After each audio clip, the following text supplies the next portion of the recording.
Morning વિદ્યાર્થી મિત્રો, છેલ્લા લેક્ચરમાં આપણે આત્મપ્રેરકત્વ, આત્મપ્રેરિત ઈએમએફ અને ઇન્ડક્ટર એની ચર્ચા કરેલી, જેમાં ઇન્ડક્ટરમાં સંગ્રહ પામતી ઉર્જાનું સૂત્ર પણ આપણે શીખેલા. હવે એની સાથે બીજો એક નાનો ટોપિક છે કે નજીક રહેલા બે ગુંચળાઓમાં વિદ્યુત પ્રવાહ વહેતો હોય ત્યારે કોઈ એક ગુંચળા સાથે સંકળાયેલું ચુંબકીય ફ્લક્સ કેવી રીતે ગણવું. ધ્યાન રાખો, આ એક અન્યોન્ય પ્રેરકત્વ એટલે અન્યોન્ય પ્રેરણ એનું આ ઉદાહરણ છે. હવે અન્યોન્ય પ્રેરણ આપણે શીખેલા અને એમાં અન્યોન્ય પ્રેરકત્વ ભૌતિક રાશિ આપણે શીખ્યા. તો એ વખતે એક મોટા ગુંચળાની અંદર એક નાનું ગુંચળું રાખેલું, એવી ગોઠવણ હતી. અહીંયા બંને ગુંચળા અલગ અલગ ગોઠવેલા છે. ધારો કે આ પહેલું ગુંચળું છે, એની નજીકમાં બીજું ગુંચળું રાખેલું છે. એક ગુંચળાની અંદર બીજું ગુંચળું રાખ્યું નથી. હવે પહેલા ગુંચળામાં ધારો કે આંટાની સંખ્યા n1 હોય, આમાં આંટાની સંખ્યા n2 હોય. પહેલા ગુંચળામાં એ પ્રવાહ વહેતો હોય, બીજા ગુંચળામાં એ પ્રવાહ વહેતો હોય. ધારો કે પહેલા ગુંચળાની અંદર પ્રવાહ આ બાજુ I1 જેટલો પ્રવાહ વહે છે, બીજા ગુંચળામાં એ જ દિશામાં I2 જેટલો પ્રવાહ વહે છે. તો બંને પ્રવાહોને કારણે પહેલા ગુંચળા સાથે સંકળાયેલું ફ્લક્સ કેટલું હશે. જનરલી આપણે જ્યારે અન્યોન્ય પ્રેરણ શીખ્યા ત્યારે એની અંદર એક ગુંચળામાં પ્રવાહ પસાર કર્યો અને બીજા ગુંચળા સાથે સંકળાયેલું ફ્લક્સ લીધું, અને એ વખતે જે ગુંચળા સાથે એટલે કે બીજા ગુંચળા સાથે સંકળાયેલું ફ્લક્સ લીધું ત્યારે એ ગુંચળામાં પ્રવાહ નહોતો લીધો, પ્રવાહ એક જ ગુંચળામાં લીધો હતો. અને એ સ્થિતિમાં આપણે N1∅1 એનું સૂત્ર લીધેલું, M12I2 આવું સૂત્ર લીધેલું. N1∅1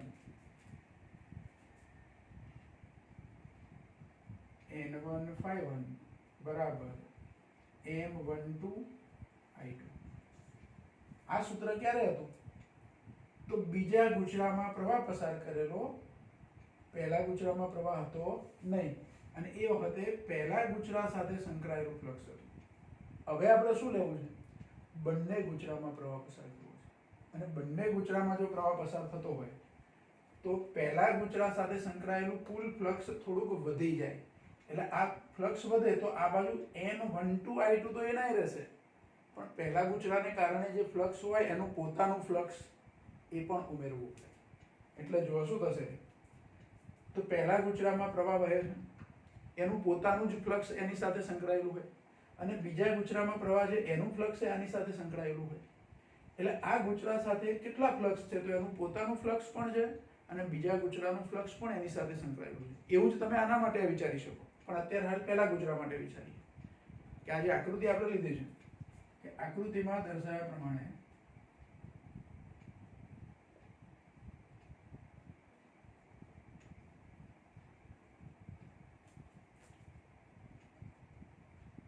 ગુંચળા એક સાથે સંકળાયેલું કુલ ચુંબકીય ફ્લક્સ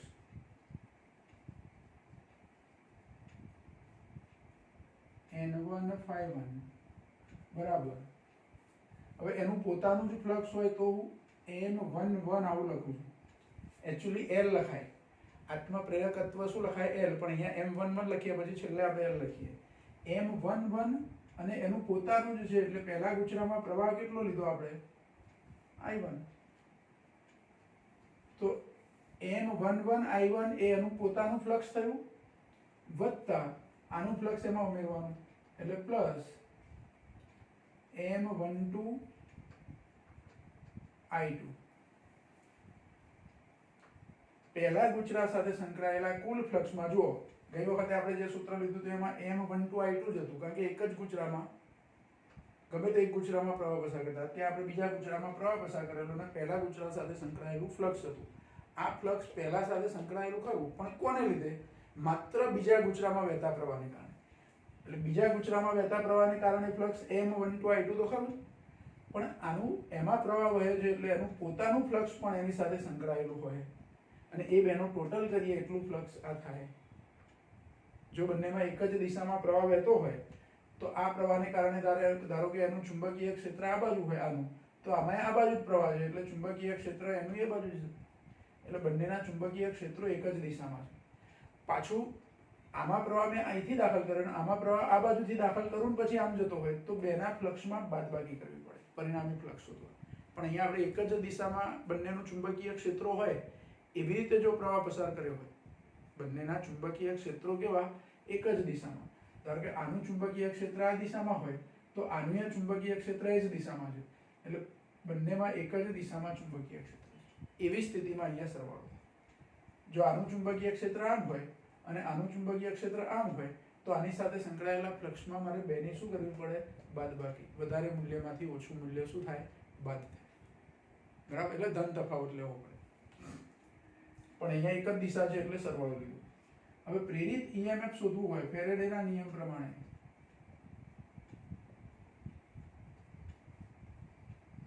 નિયમ મુજબ પ્રેરિત ઈએમએફ E બરાબર -n d∅dt આવું સૂત્ર છે.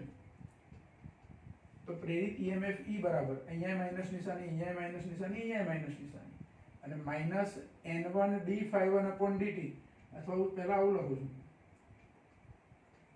E બરાબર -n1 d∅1/dt બરાબર -m11 di1/dt પ્લસ, પણ અહીંયા નિશાની આવશે માઇનસ, m12 di2/dt. એટલે આના બરાબર તો E છે એટલે હવે આ પદ ના લખું તો E લખી દો એટલે એના બરાબર આ થાય. એટલે E બરાબર -m11 di1/dt minus m12 di2/dt. પણ m11 એટલે તો L કહેવાય, કારણ કે જે ગુચરામાં પ્રવાહ વહેતો હોય એના પોતાના જ ફ્લક્સમાં ફેરફાર થવાથી પ્રેરિત ઈએમએફ ઉત્પન્ન થાય છે. એટલે આના માટે મારે પ્રેરકત્વ લેવું હોય તો L લેવાય, અને આ તંત્રનું પ્રેરકત્વ હોય તો m12 એ બરાબર છે, એટલે મારે m11 એને બદલે શું લખી દેવાનું? L. અને પહેલા ગુચરાનું પ્રેરકત્વ છે, આત્મ પ્રેરકત્વ છે. અને જો પહેલા ગુચરામાં પ્રેરિત ઈએમએફ છે એટલે એને E1 લખી શકું, તો પહેલા ગુચરાનું આત્મ પ્રેરકત્વ છે તો શું લખી શકું? L1 લખી શકું. એટલે પ્રથમ ગુચરામાં પ્રેરિત ઈએમએફ E1 બરાબર -L1 di1/dt -m12 di2/dt. આ પરિણામ મળે. જો આ એટલા માટે લીધું કે આપણને કોઈ વખત એવો પ્રશ્ન થાય કે બંને ગુચરામાં પ્રવાહ વહેતો હોય તો પ્રેરિત ઈએમએફ નું શું, કોઈ એક ગુચરા સાથે સંકળાયેલા ફ્લક્સ નું શું, એવી સ્થિતિ માટે આપણે આ લીધું છે. બરાબર, એટલે બે ગુચરાઓનું તંત્ર હોય તો બે ગુચરાઓના તંત્રમાં પહેલા ગુચરા સાથે સંકળાયેલું કુલ ફ્લક્સ આ સૂત્રથી મળે, પણ એક શરત, બંનેના ચુંબકીય ક્ષેત્રોની દિશા એક સરખી હોવી જોઈએ.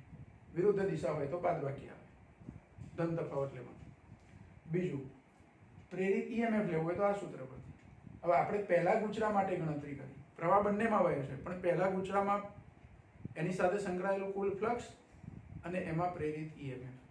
મારે બીજા ગુચરામાં લેવું હોય તો અહીંયા બીજા ગુચરામાં આટાની સંખ્યા, બીજા ગુચરા સાથે સંકળાયેલું ફ્લક્સ, એટલે n2 એવું લખવું પડે.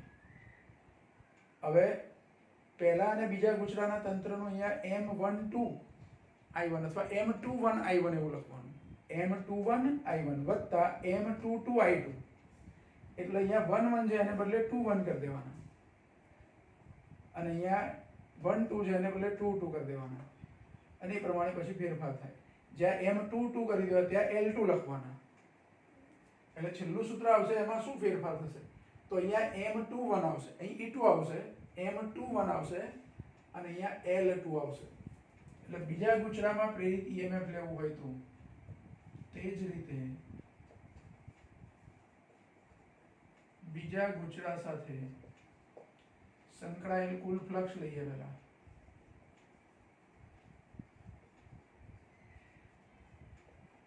ધારો કે બીજા ગુચરામાં આટાની સંખ્યા n2 છે તો n2 ∅2 બરાબર M11 ને બદલે M21I1 વત્તા M22I2 આવું લખવાનું. અને પ્રેરિત EMF લેવું હોય તો E2 લખી દઉં. તો અહીંયા માઇનસ M21dI1/dt માઇનસ અહીંયા M22 ને બદલે શું લખી દેવાના? L2. એટલે ડાયરેક્ટ L2 લખી દઈએ આપણે. એટલે L2 dI2/dt. બીજા ગુજરાત માટે આવું પ્રેરિત EMF. એટલે થોડોક ફેરફાર આપણે કરવો પડે. તો આ પ્રશ્ન તમને 2 ગુણની અંદર પૂછી શકાય એવો અલગથી એક પ્રશ્ન છે કે નજીક રહેલા 2 ગુચરાઓના તંત્રમાં જો બંને ગુચરાઓમાં પ્રવાહ વહેતો હોય, પહેલા ગુચરામાં આટાની સંખ્યા N1 એમાં વહેતો પ્રવાહ I1 અને બીજા ગુચરામાં આટાની સંખ્યા N2 અને એમાં વહેતો પ્રવાહ I2 હોય તો કોઈ એક ગુચરા સાથે સંકળાયેલા ફ્લક્સનું સૂત્ર અને તેમાં પ્રેરિત EMF એના સૂત્રો મેળવો. એટલે એ સૂત્રો ખાલી આવા લખવાના, બીજી કોઈ રીતે આપણે એને સાબિત કરવાના નથી, કારણ કે જે વસ્તુ આપણે જાણીએ છીએ એનો જ ઉપયોગ કરવાનો છે. બરાબર? એટલે 2 માર્કમાં પૂછી શકાય એવો પ્રશ્ન તમારે લખવાનો અહીં સુધી થાય. આ તો બીજા ગુજરાત માટે, બંને ગુજરાત માટે લેવું હોય તો બીજા ગુજરાત માટે આવી રીતે લઈ શકાય. બરાબર? તો પહેલા આ પ્રશ્ન બરાબર જોઈ લેશો. આના પછી હવે જે થિયરી આપણે શીખ્યા છે એના આધારિત પાછા દાખલા શીખીશું.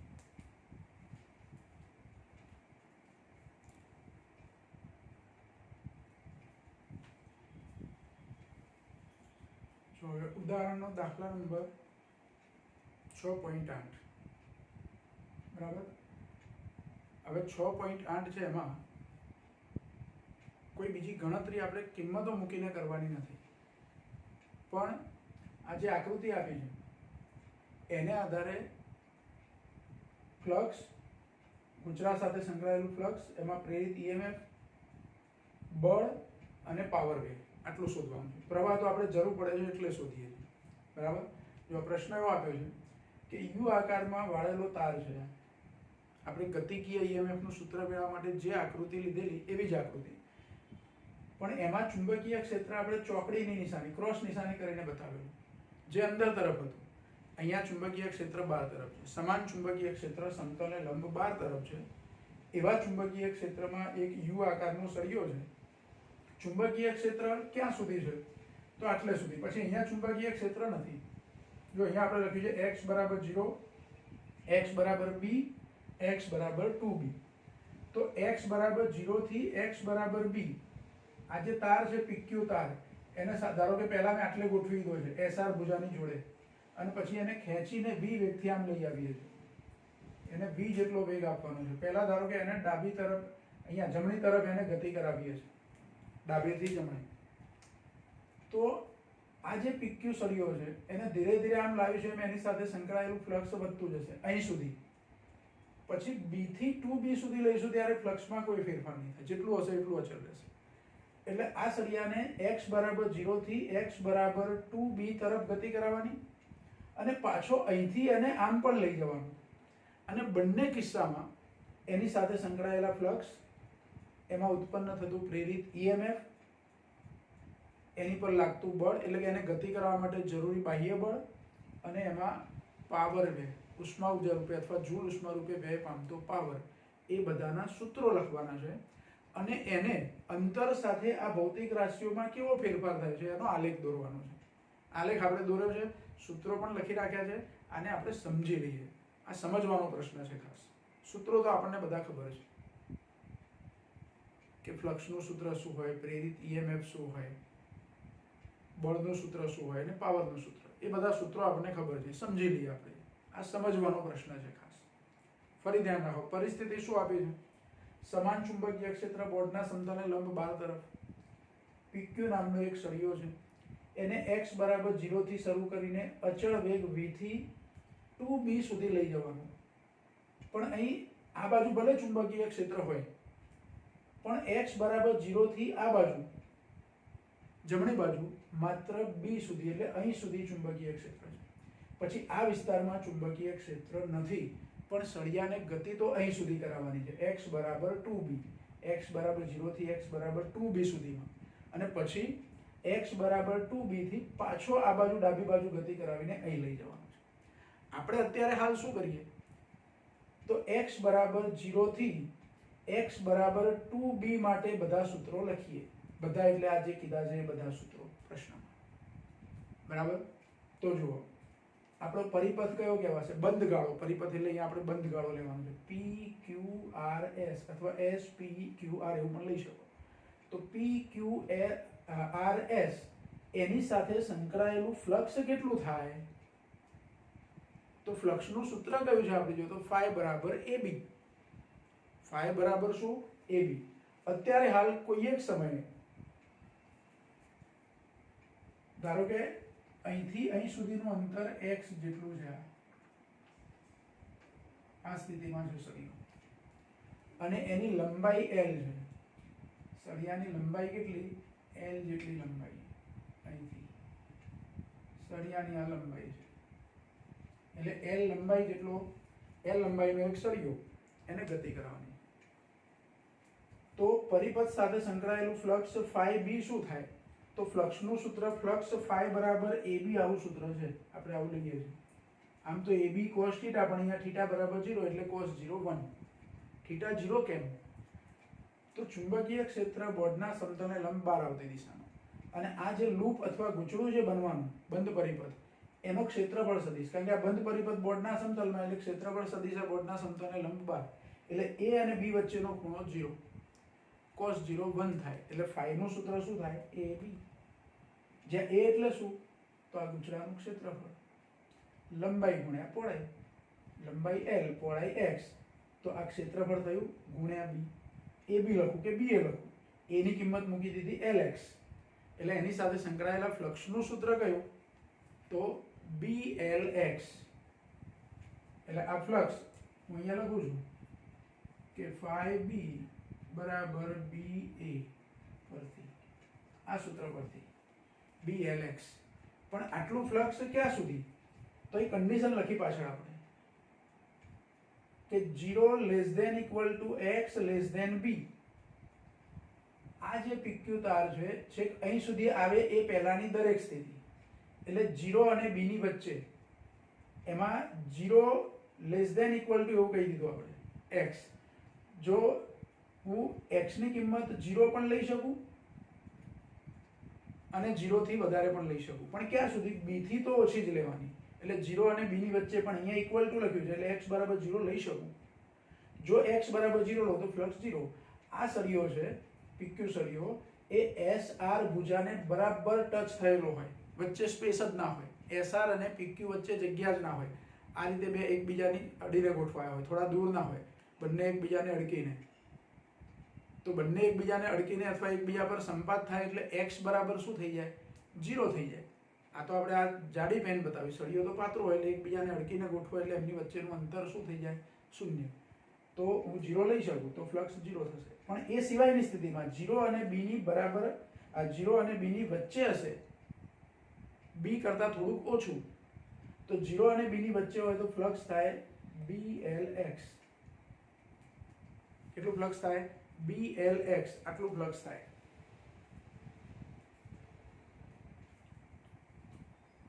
પછી અહીંયા જે કન્ડિશન લેવાની છે એમાં ફ્લક્સ જુદું થશે. જુદું એટલે શું? ફેરફાર શું થશે જુઓ. આ સળિયો અહીં સુધી આવી જાય ત્યાં સુધી, b કરતાં થોડુંક ઓછું હોય ત્યાં સુધી ફ્લક્સ blx થશે. હવે b પર આવે અથવા b થી 2b સુધી આવે, પણ આ રીતે સળિયો રહેવાનો તો આટલું ક્ષેત્ર તો એની અંદર ખરું જ, ચુંબકીય ક્ષેત્ર એટલે કે એની સાથે ફ્લક્સ ખરું જ. આ ભાગમાં ભલે ફ્લક્સ નથી પણ આ સળિયો છે એ અહીંયા આવી જાય છે એટલે લૂપ આ pq છે એ અહીંયા આવી જાય તો pqrs આની સાથે સંકળાયેલું ફ્લક્સ જે 0 નહીં હોય કેટલું હશે? તો x બરાબર b સુધી આવી જઈએ એ મહત્તમ ફ્લક્સ થયું અને પછી અહીં તો કશું આવતું નથી એટલે અહીંયા blb થશે. blb 2b નહીં લેવાના કેમ કે b અને 2b ની વચ્ચે તો કોઈ ચુંબકીય ક્ષેત્ર જ નથી એટલે સળિયો એક્ઝેક્ટ આ l પર હું સંપાત કરું, આ l જે લખ્યા ને કેપિટલ l આ લાઈન પર x બરાબર b પર x બરાબર b લઈ લો એટલે pqrs સાથે સંકળાયેલું ફ્લક્સ એમાં આ x ની કિંમત b જેટલી થઈ જશે. x બરાબર b લખાય અહીંયા આ બિંદુ પર તો blb થશે. કઈ કન્ડિશન? b <= x એટલે કે અહીંથી શરૂ કરીને અહીંયા સુધી <= 2b એટલે 2b થી ઓછા અંતર માટે 2b ની નજીક એમ એક્ઝેક્ટ 2b લેવાનું નથી અને 2b પર પહોંચ્યા પછી તો પાછા જવાનું પણ આપણે શું કર્યું આ સળિયાને અહીં સુધી ગતિ કરાવી તો એ દરમિયાન આ કન્ડિશન જે હશે 0 ≤ x b એ વખતે ફ્લક્સ હશે blx અને એનાથી આગળ b ≤ x 2b હશે ત્યારે ફ્લક્સ હશે blb બરાબર તો ચુંબકીય ફ્લક્સનું સૂત્ર આપણે લખ્યું પછી બીજું પ્રેરિત emf ગતિકીય emf નું સૂત્ર છે E = blv આપણે ગતિકીય emf નો પ્રશ્ન તો એ વખતે શું હતો સળિયાને અંદર તરફ ગતિ કરાવવાની હતી એટલે ધન હતું blv પણ સળિયો જો જમણી બાજુ જતો હોય તો એના ફ્લક્સમાં વધારો થાય અને એ વધારાનો વિરોધ કરે લેન્ઝના નિયમ પ્રમાણે નિશાની કઈ આવે માઈનસ જો આ થિયરી શીખ્યા બરાબર યાદ કરો ખ્યાલ ના હોય તો તમે ફરીથી એક વખત બુકમાં જોઈ લો કે ગતિકીય emf નું સૂત્ર તારવેલું તે વખતે આ સળિયાને બહાર તરફ નહીં અંદર તરફ ગતિ કરાવતા હતા ચુંબકીય ક્ષેત્રમાં અંદર તરફ ગતિ કરાવીએ એટલે આ x ના મૂલ્યમાં ઘટાડો થતો હતો તો એમાં dx/dt એ વખતે dx/dt બરાબર v લેતા હતા આપણે પણ સમય વધે એમ x ઘટતા હતા એટલે માઈનસ અને સૂત્રના માઈનસ એમ કરીને એમાં પ્લસ હતું blv માં -d∅/dt પરથી જ્યારે અહીંયા સમય વધે તેમ x નું મૂલ્ય વધે એવી કન્ડિશન છે જેમ જેમ સળિયાને આપણે બહાર લઈએ છીએ તેમ x નું મૂલ્ય વધે છે એટલે અહીંયા નિશાની કઈ આવે માઈનસ લેન્ઝના નિયમની હાજરી પ્રમાણે એટલે ટૂંકમાં E = -blv ફરીથી આના જેવી કન્ડિશન કે 0 ≤ x b એટલે 0 અને x ની વચ્ચે આટલું emf હશે પછી જેવો આ સળિયો છે અહીંયા બહાર આવી જાય b કરતા વધારે અંતરે પછી તો ફ્લક્સ અચળ થઈ ગયું અને ફ્લક્સમાં ફેરફાર ના થાય તો પ્રેરિત emf મળે નહીં એટલે b થી 2b ની વચ્ચે કોઈ પ્રેરિત emf નહીં હોય એટલે અહીંયા આપણે 0 લખ્યું b થી 2b ની વચ્ચે ફ્લક્સ સંકળાયેલું હશે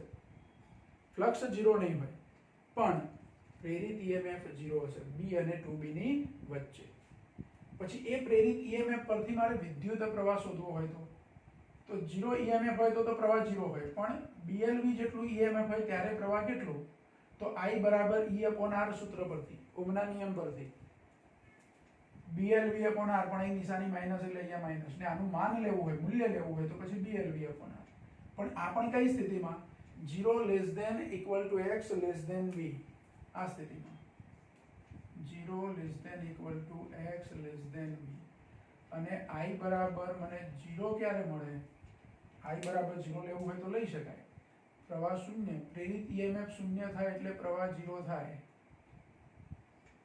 કઈ કન્ડિશનમાં તો અહીંયા કન્ડિશન કઈ આવશે b ≤ x 2b એ પ્રવાહ 0 થશે ચલો જો આ પ્રવાહની જરૂર આપણે કેમ પડી તો બળનું સૂત્ર લખવું છે F = IL × B પ્રમાણે અહીંયા બળ છે એ કયું થાય તો IL × B પ્રમાણે BIL બિલ બળનું સૂત્ર આ બળ કયું તો આ સળિયાને મારે અચળ વેગથી ગતિ કરાવવા માટે જરૂરી બળ ચુંબકીય ક્ષેત્રમાં સળિયાની ગતિની વિરુદ્ધ દિશામાં લેન્ઝ બળ લાગતું હોય એની વિરુદ્ધ મારે ગતિ કરાવવી હોય લેન્ઝ બળની વિરુદ્ધ તો સળિયાને અચળ વેગથી ગતિ કરાવવા માટે કોઈ ચોક્કસ મૂલ્યનું બળ મારે લગાવવું પડે અને આટલું બળ સતત લગાવવું પડે જ્યાં સુધી એની પર લેન્ઝના નિયમ પ્રમાણે બળ લાગતું હોય ગતિની વિરુદ્ધ દિશામાં ત્યાં સુધી તો F = BIL સૂત્ર પરથી I ની કિંમત મારે અહીંથી મૂકી દેવાની blv/R I ની જગ્યાએ એટલે આ b અને l તો એમને એમ લખવાના ફરીથી I ની જગ્યાએ blv/R એવું થાય જો આ સૂત્રમાં હું કિંમતો મૂકું તો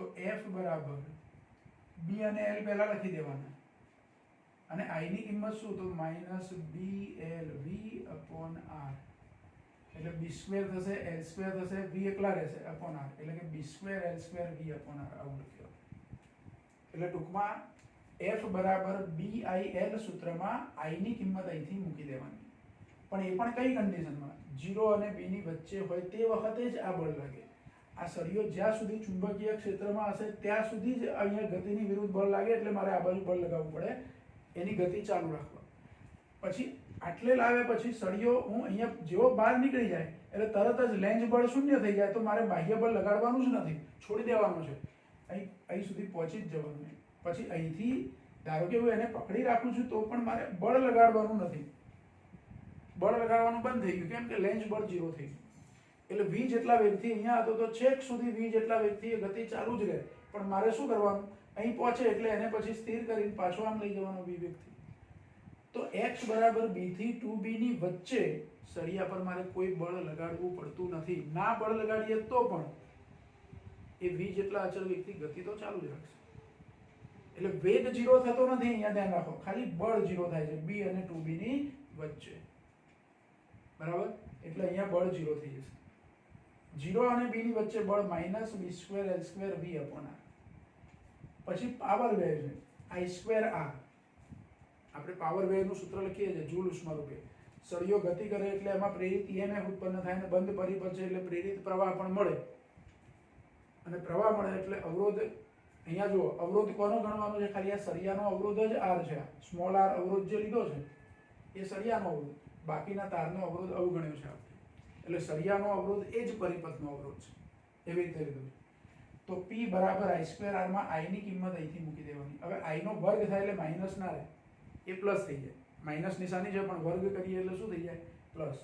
તો I² શું થવાના, b² l² v²/r², b² l² v²/r², ને ગુણાકારમાં એક r આવે પાછા, એટલે છેદમાં એક r રહે. જો અહીંયા આ સૂત્ર મારે લખવું હોય તો શું લખાય, તો I ની કિંમત મૂકું તો પાવરનું સૂત્ર શું થશે, તો b² l² v²/r², અને ગુણાકારમાં સૂત્રના r, એટલે એક r કટ થઈ જશે, નીચે એક r વધે. એટલે પાવરનું સૂત્ર શું થયું, b² l² v²/r. ક્યાંથી ક્યાં સુધી, 0 થી b સુધી. પણ પછી અહીંયા આ ભાગની અંદર પ્રેરિત પ્રવાહ જ મળતો નથી, પ્રવાહ શૂન્ય થઈ જાય છે. b અને 2b ની વચ્ચે પ્રવાહ શૂન્ય થઈ જાય એટલે પાવર વેવ પણ શું થાય, શૂન્ય થાય. અને આ બધા સૂત્રો આપણે જમણી તરફ સળિયો ગતિ કરતો હોય એ વખતે લખ્યા છે. જો સળિયાને ડાબી તરફ ગતિ કરાવીએ તો નિશાનીઓ બદલાતી જાય, જ્યાં પ્લસ હોય ત્યાં માઇનસ ને માઇનસ હોય ત્યાં પ્લસ. આવું યાદ રાખવાનું, બરાબર. બીજું, આ તો સૂત્રો તો લખી દીધા આપણે બધા, એમાં પ્રવાહનું જરૂર નથી. આપણે આ પ્રવાહ માટે આની જરૂર નથી, જે ગ્રાફ બનાવવાનો કીધો છે એના માટે. આ ચાર વસ્તુનો જ આપણે ગ્રાફ બનાવવાનો છે. ફ્લક્સ વિરુદ્ધ અંતરનો આલેખ, EMF વિરુદ્ધ અંતરનો, અંતર એટલે x બરાબર જેમ જેમ વધતા જાય તેમ EMF માટે શું કહી શકાય તે, બળ વિરુદ્ધ અંતરનો આલેખ અને પાવર વિરુદ્ધ અંતરનો આલેખ. આ ચારે ચાર આલેખ અહીંયા આપણે આકૃતિમાં દોરીને બતાવે. બુકમાં આકૃતિ તમને આપેલી છે સોલ્યુશનમાં. હવે જુઓ, અહીંયા આ બિંદુ અમે લીધા છે. x બરાબર 0 પાસે k લખ્યું છે, x બરાબર b પાસે l લખ્યું છે, x બરાબર 2b પાસે m લખ્યું છે. તો એવા મેં અહીંયા ભાગ પાડી દીધા છે. આ x બરાબર 0, જો અહીંયા નીચે x બરાબર 0 લખ્યું, પછી બીજી આ ડોટ લાઈન થી ઊભી લાઈન બતાવી છે એ x બરાબર b છે, x બરાબર b પાસે ત્યાં l લખેલા છે અહીંયા, એટલે મેં અહીંયા ઉપર l, એટલે આપણે આ માર્કિંગ કર્યું છે, નિશાનીઓ કરી દીધી છે કે ક્યાંથી ક્યાં સુધીની વાત છે. પછી x બરાબર 2b છે, ત્યાં m લખ્યા છે, તો અહીંયા x બરાબર 2b પર આપણે m લખી દીધા. પછી ફરીથી આ 2b પર પહોંચ્યા પછી શું થવાનું, તો સળિયાને અહીંથી પાછો લઈ જવાનો, એટલે ક્યાં આવશો, x બરાબર b પર, અંદર તરફ જતી વખતે. અહીંયા સળિયો આમ ગતિ કરે છે વખતે બહાર તરફ, આપણે અહીંયા ઉપર લખ્યું છે કે સળિયાની ગતિ કઈ તરફ, બહાર તરફ, KLM, બહાર તરફ ગતિ કરતો હોય વખતે KLM. અંદર ગતિ કરે વખતે પાછા m થી ક્યાં, l અને k. તો અંદર તરફ ગતિ એવું બતાવ્યું. સળિયાની ગતિ અંદર તરફ હોય વખતે m પરથી પેલો l પર જશે, એટલે કે x બરાબર b પર જશે, 2b પરથી b પર પાછો જશે, અને b પરથી પાછો 0 પર જશે. તો 0 છેલ્લે પાછું ફરીથી બતાવ્યું છે, એટલે k. આ k વાળી લાઈન છે x બરાબર 0 બતાવે છે, l વાળી લાઈન છે x બરાબર b બતાવે છે, અને વચ્ચે સેન્ટરમાં m વાળી લાઈન છે x બરાબર 2b બતાવે છે.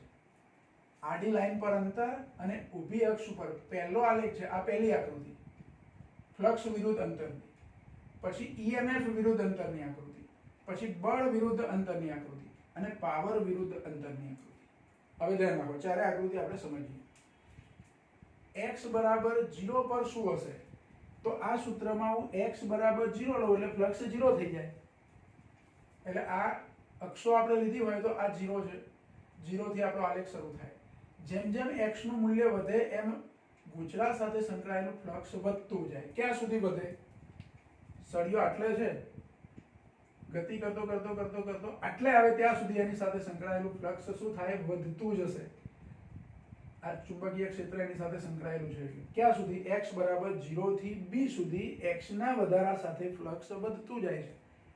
તો જો અંતર વધે તેમ ફ્લક્સમાં વધારો થાય છે. એટલે આ ત્રાંસી આવી લાઈન થઈ O થી L સુધી. પછી આટલે આવી ગયો સળિયો અને પછી એને આગળ લઈ જવું તો જમણી તરફ અહીં સુધી લાવું ત્યાં સુધીમાં ફ્લક્સમાં વધારો થશે ખરો? તો ના, આ તો ક્ષેત્ર વગરનો વિસ્તાર છે.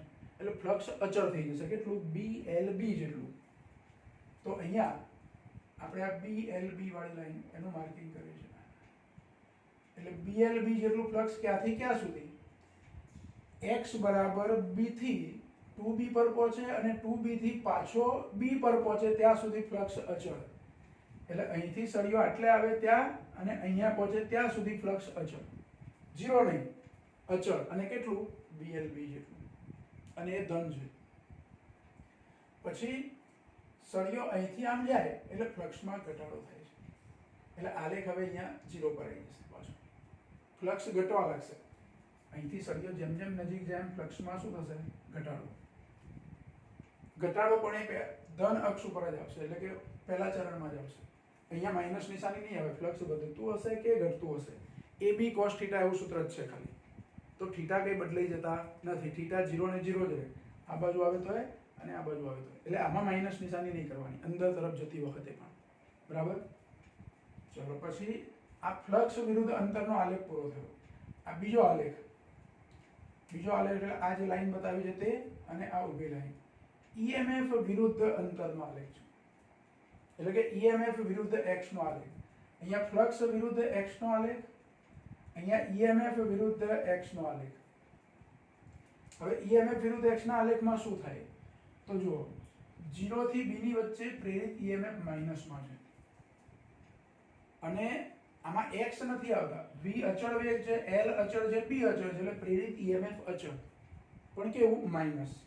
તો એનો આલેખ આપણે જે દોર્યો એ 0 થી નીચે ઉપર તરફ આટલું જે મૂલ્ય છે એ BLV છે અને નીચે તરફ માઇનસ BLV. 0 અહીંયા વચ્ચે લીધા આપણે.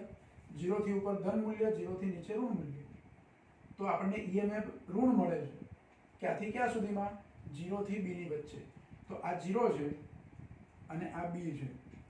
0 થી b ની વચ્ચે EMF અચળ. પછી અહીંયા કોઈ EMF નહીં. કેમ? 0 EMF. ક્યાં? b થી 2b ની વચ્ચે. b થી 2b ની વચ્ચે EMF 0. પછી 2b થી b પાછા જઈએ b સુધી ત્યાં સુધી EMF 0. અને પછી વિરુદ્ધ જઈએ છે આપણે. એટલે અહીંયા માઇનસ BLV હોય તો અહીંયા પ્લસ BLV હોય. એટલે એનો ગ્રાફ ઉપર આવશે. એટલે આ પ્લસ BLV જેટલું EMF થયું. આજે આ છાयांકિત કરેલો ભાગ છે તે. તો 0 થી b ની વચ્ચે EMF માઇનસ BLV અને b થી 0 ની વચ્ચે અંદર તરફ જતા હોય વખતે પ્લસ BLV. એટલે એનો આલેખ આવો થશે. પછી બળ વિરુદ્ધ અંતર. બળ વિરુદ્ધ અંતર એનો આલેખ છે.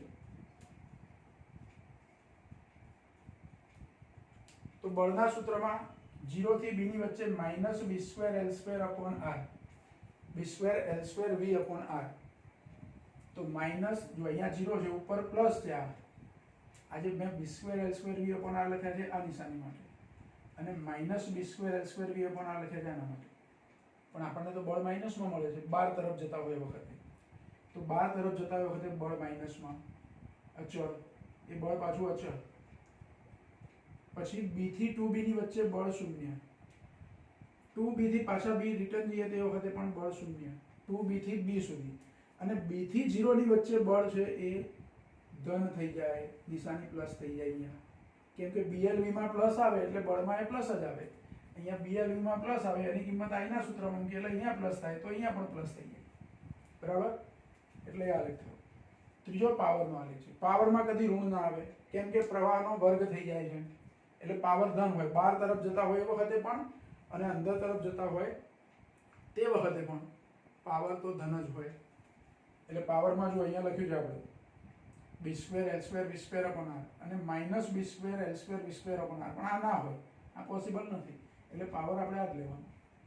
તો આ 0 થી આ 0 છે, 0 થી આ પાવર મળ્યો આપણને ધન. આટલો પાવર અચળ હોય. એ પાવરનું મૂલ્ય શોધવું હોય તો મારે આ ક્ષેત્રફળ શોધી કાઢવાનું.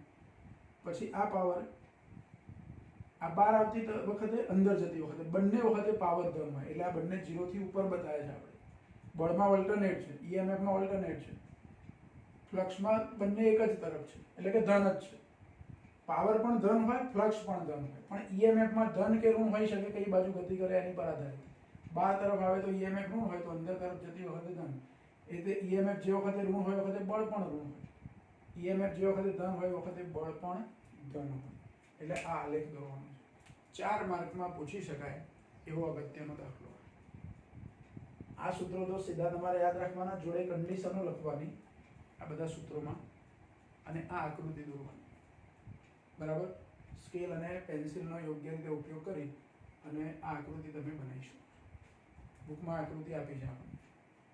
એટલે 4 માર્કમાં પૂછી શકાય એવો એક અગત્યનો પ્રશ્ન. બરાબર ધ્યાનથી જોઈ લેશો અને આની પ્રેક્ટિસ પણ કરી લેશો. આકૃતિ કેવી રીતે દોરવાની છે એની ખાસ સૂત્રો બધા આપણે યાદ રાખવાના. આમ તો વારંવાર આ સૂત્રો આપણે ઉપયોગ કરેલો જ છે બધા. બરાબર?